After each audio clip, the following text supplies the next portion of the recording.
The workshop is organized by the United Nations Department of Economic and Social Affairs in conjunction with the Division of Marginalized Communities in the Office of the Vice President.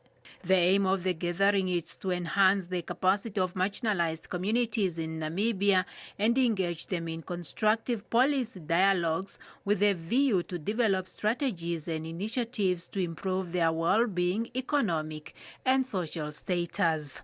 Deputy Minister of Marginalized Communities Rea Tsinkoko, in a speech read on his behalf by Erickson Dawanifa, says this can be achieved through the promotion of social integration and inclusive development.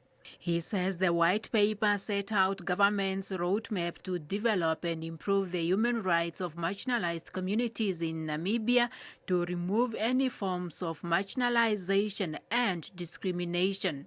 I therefore want you, our marginalized people, to own this consultation 100% because we do not want to have a situation in future where government or the United Nations will be accused to have fostered these documents around your necks. The United Nations representative Salvento Favanzo says their work on indigenous people in Namibia is guided by the UN Declaration on the Rights of Indigenous People, which was signed in 2007 by all governments with the participation of indigenous people themselves. It promotes the full and effective participation of indigenous people in all matters that concern them and the pursuit of indigenous people's own priorities in economic and cultural development.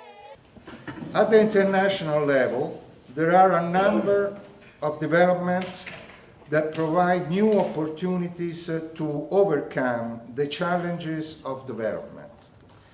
These include the adoption of the 2030 Agenda for Sustainable Development and their Sustainable Development Goals, as well as commitments made by member states in the outcome of the 2014 World Conference on Indigenous Peoples.